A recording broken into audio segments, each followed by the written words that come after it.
Labdien, esmu Dace Kirsteine, Panākumu universitātes lektore.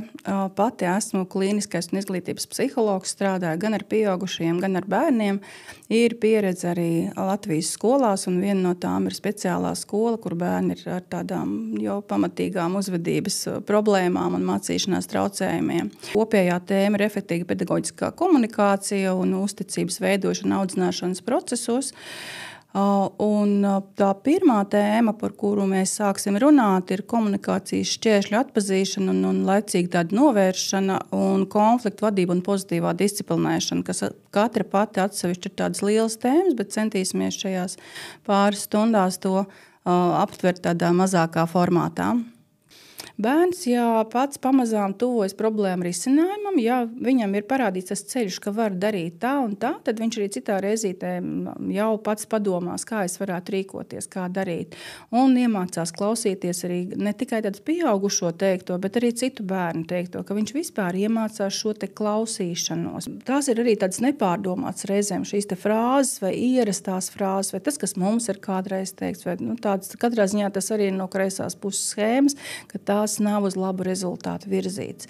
Piemēram, tūlīt pārstājas, savāc, izdari, iznes, sakārto jau tādas īsās saprautās frāzes, un bērnam netiek paskaidrots varbūt, kad vajadzētu tā un tā izdarīt, vai tev vajag palīdzēt, vai tur sakārtot mantas, vai darīsim kopā mazākiem bērniem. Jā. Skolotājiem, vecākiem daži ieteikumi, jā, bērns agresīvi reaģē uz konfliktiem, un tad jāpievērš daži ieteikumi, ko mēs varam darīt. Skolotāja puses ir mierīgā attieksme. Tur gan jāsaka, no vecāka puses vajadzētu to mierīgu attieksmi. Jā. Palīdzēt bērnam nomierināties, un tas nenozīmē, ka es viņam tagad pateikšu verbāli, jā, kad nomierinies, jā, bet saglabāt mierīgu un stabilu attieksmi. Vecāks skolotājs bērns, viņš katru reizi ir savādāks, un katru reizi viņš ir unikāls, jo katrs bērns ir unikāls, un viņa vecāki arī ir katreiz savādāk. Jā. Un mēs bieži vien traucē emocijas labai komunikācijai, un tās ir vairāk vecāku emocijas, jo katram vecākam tas savs bērns ir šī emocionālā piesaista, vai tā ir pozitīva, vai tā ir negatīva, mēs nekad nezinām.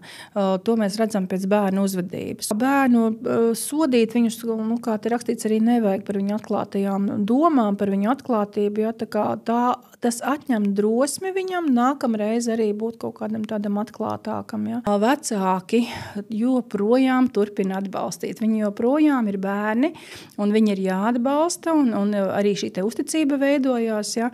Atklātā saziņa ar bērniem par viņu emocijām un dažādiem izaicinājumiem, jo šeit pamatskolā jau viņiem arī hormonu kustība notiek, pubertāte. Radīt piemērus tādus pozitīvos no reālās dzīves, kur kritiskā domāšana ir palīdzējusi atrisināt problēmas vai pieņemt tādus labākus lēmumus. Arī neatkarības veicināšana, par ko jau stāstīju, ja, tas vienmēr būs kā bonus pie kritiskās domāšanas attīstības. Ja bērns ir vairāk upuru tipa cilvēks, viņam nebūs šī spēja kritiski domāt, jo viņš domā visu laiku tā, kā viņam liek domāt. Mūsdienās, jā, šī digitālā komunikācija ar bērniem un pusauģiem ir tāda būtiska sastāvdaļa, un tās mēs vairs neizmuksim, tā ir normāla mūsdienu tāda jau pieredze, un arvien plašāk, un arī mākslīgais intelekts ir ienācis, un es skatos, ka mazie bērni pat 2., 3. klasīti, ja viņam kāds jautājums, viņš pajautās mākslīgam intelektam. Roblox, viņš ir ļoti interesants, viņš ir no 7 gadiem, un ir ļoti dažāds. Ir arī ar dažādām tādām kaujas un cīņas, un, negribās teikt, bet nogalināšanas kaut kādām tādām lietām, bet tas ir, arī, protams, spēļu līmenī, un ne jau vēl no 7 gadiem, un tas jāskatās individuāli, cik tālu viņi ir tikuši, kāda viņam ir tā versija un tā. Jāiet laikam līdzi un jākomunicē ar bērniem viņiem saprotamā valodā, un tad mūsu komunikācija būs labāka. Jā.